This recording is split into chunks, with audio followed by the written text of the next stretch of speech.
Spicy's in the house, my people, and I hope you subscribe to participate in the 5,000 subscribers goal for the next giveaway, where I will give out 8 Amazon gift cards of $25 each. So go ahead, subscribe and like this video. Also let me know if you subscribe in a comment so I can show you some love. I also just launched a new self-development channel, so if you can click the link in the description to support me, that would be great. Congratulations Crystal for the comment of the day. Diffusing a Karen. I've been a long time lurker on this subreddit, but I have never had an adult worker experience myself due to the fact that I am 6'4", weigh 250 pounds, and have a pretty severe case of RBF. I did come across an adult worker situation recently though, while in my local Walmart. I was on my way to a wedding and had to stop and pick up some snacks. It was a potluck style reception, and I was wearing standard wedding attire, white long sleeve button-up shirt, black slacks, black shoes, and a blue tie to match the bridal party. To get to the food section in this Walmart, you have to pass the cosmetics, and on my way past, I happened to overhear a very heated one-sided conversation. Being the nosy type, I naturally decided to check it out, and what I find makes me more than a little upset. I turn into the aisle and see a middle-aged woman, hereby dubbed as Karen, about 3 inches away from a young lady who could not be more than 25. Karen is screaming at this poor girl, demanding that she be shown proper respect, her needs be met, the young woman do her job properly, etc. Typical Karen rant. The part that made me angry, my girlfriend suffers from a fairly severe panic anxiety disorder, and I've had to help her through more than one panic attack, and I am intimately familiar with the signs that a panic attack is coming. This poor girl getting yelled at, who is not wearing anything remotely close to a Walmart uniform, is about 30 seconds away from a meltdown, almost hyperventilating, widening eyes darting around looking for an out, fingers bleeding from having picked the skin around her nails, to name a few things I noticed. Seeing her in this state definitely made me angry, and I felt I had to intervene. I walk up to Karen and very gently place the tips of my fingers on her shoulder. "Excuse me ma'am, what seems to be the problem?" Karen sees my outfit and apparently thinks I am a manager. "Good, your employee is being unbelievably lazy and rude. I demand that you fire her here immediately." I realize that she thinks I am the manager. "I apologize ma'am, you have my word, I will deal with this matter right away. Before I do though, is there anything I can help you with? This lazy bimbo won't tell me where you keep the dog food."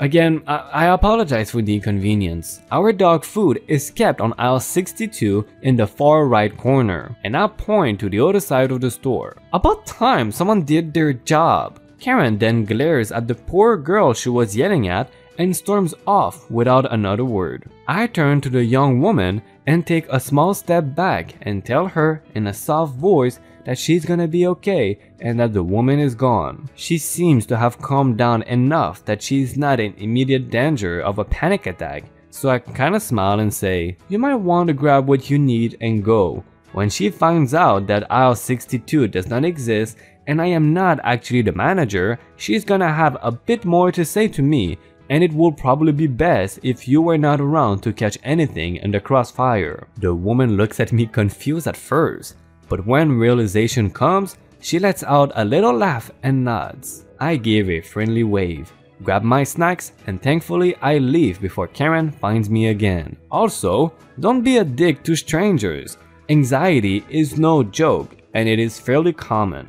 Even if you are upset, you should always try to be kind, because you don't know the person you are talking to. You never know when your petulant outburst will cause someone else severe and lasting trauma. I have a plot twist for you. She actually finds the dog food on aisle 62 and she calls corporate and leaves a compliment of how good management is. Yes, I work for the company, but not for this shop. So I work with a large supermarket company in the UK, and we also have a bank, and I usually carry my lanyard and work pass attached to my belt with the company's logo on the fabric part. So I went into one of our smaller stores on my way to work. and I got asked by a customer where some stuff was. Sorry, I don't work here. Yes, you do. You're wearing the logo and badge. Having to explain. Yes, I do work for the company, but not for the store itself is hard. She expected me to help her just because I work for the company. I explained that I have no idea where anything is,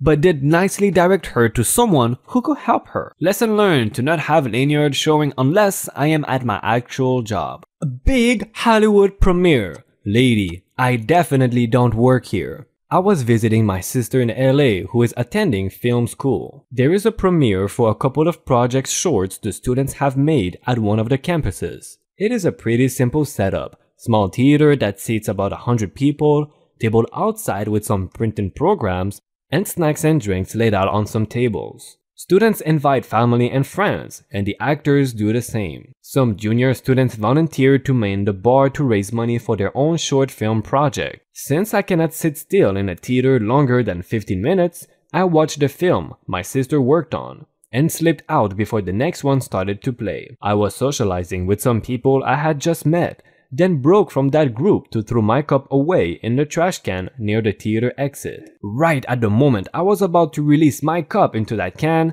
delusional lady, DL, storms out the exit and has a finger pointed at me, 2 feet from me. It was so aggressive, my fight or flight kicked in and I never released the cup from my hand. She looked like every "let me speak to your manager" lady I have ever encountered. 40s to 50s, blob shape, pale skin with too dark lipstick, shorter graying hair with high-cut straight bangs, and wearing too many rings. I have never been. This is unacceptable. I haven't been. No one has given me. I've asked for. I really could not make out too much of what she was saying. It was already at freakout levels of incoherent babbling. I am holding a cup over a trash can, staring. She realizes her first attack was ineffective. Listen, I am a talent scout. And she shouts, complain, gesture for way too long. She said, I am a talent scout at least 3 or 4 times while she ranted. Apparently, no one had attended to her elevated needs before she's clearly a powerful, important talent scout? Seriously, lady, we are at what is essentially show and tell for student projects and I really don't care about a talent scout. I don't know who you are, I don't know what you want, but you are very rude. Somehow, she loses more of her shit. Oh my god, I am a talent scout and I'm going to call some Hollywood type vocabulary. You are a very rude person. I finally drop the cup in the trash can,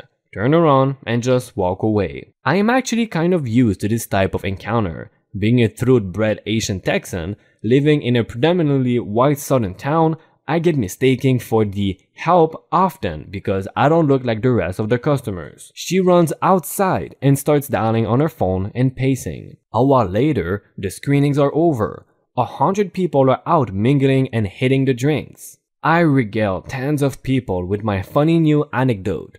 Go grab another drink with one of my new friends and the DL gets up from a table across the room, pushes through a bunch of people until she gets into my personal space again. She is holding her phone to my face. It is on speaker and she clearly wants me to communicate with whoever is on the other line. Before she opens her mouth, I put my hand in her face. Leave. I want you to leave. Yeah, leave. I am pumping my palm back and forth with every leave, matching her level of aggression. She realizes there's nothing she can do here. She turns around in a huff and goes back to her table. I'm elated someone witnessed this to back up the story I had been telling. I looked at my new friend and made the Jim Alpert looking in the camera face. She laughs and tells me she knows who this talent scout is. She's the aunt of a child who had a handful of lines in one of the student projects. So I guess her nephew got a few lines in this student project that will never released outside of the school, and now she thinks she's a talent scout. My first time in LA went pretty much exactly as I expected. Woman thinks the coach hired me to babysit everyone's kid, not just his. All of the names I use are fake. I babysit for a little league baseball coach since his older son is in the team and his wife keeps score, so his 2-year-old son does not have anyone to watch him. The kid's mom hired me, so I was at the game playing with him while he was in the stroller. you know, playing with a soft ball for him to throw. I was about to grab the ball, which he threw behind me, when a 4-year-old ran over and grabbed it. Her mom came over and this happened. Billy is the baby I am babysitting. Lily, a 4-year-old girl. Mom, Lily's mom, and me, your narrator. Natasha, Billy's mom, and Tom, Billy's uncle. Hey, can I have that? Are you a babysitter? Yes, why do you ask? Can you watch my kid for me? I'm sorry, I don't know you. You were hired by a coach, right? A coach's wife hired me. Does that matter? Well, you're being paid to babysit, so you have to babysit my kid too. No, I don't. I'm only being paid for 1 kid, not 2. Also, I don't know you. I don't care. Billy is getting fuzzy since he has nothing to do and is stuck in the stroller. I grab the ball and give it to Billy. It's okay, Billy. I am about to walk him around. Hey! The mom whispers to Lily something I don't hear. Okay. And she starts following me around while I push Billy around in the stroller. I turn around and hit her because I did not see her. Oh no, I'm sorry.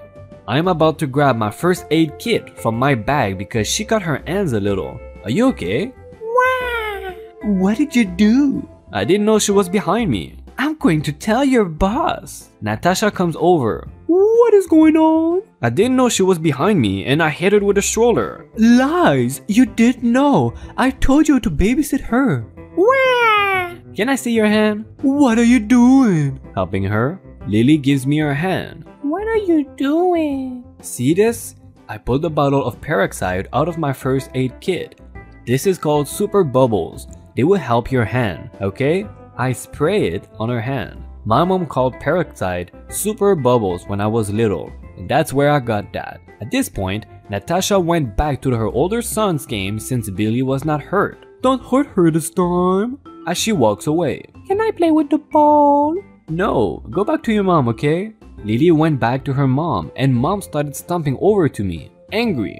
I am about to push Billy back to where we were sitting. Let's go, Billy. The mom grabs the stroller. You're not going anywhere without Lily. You have to babysit her. Let go of the stroller. Tom showed up at the game to see me pulling Billy out of the stroller and mom yelling at me while holding it. What's going on here? And he grabs Billy from my hands. The mom thinking this is Billy's dad. She is doing a terrible job.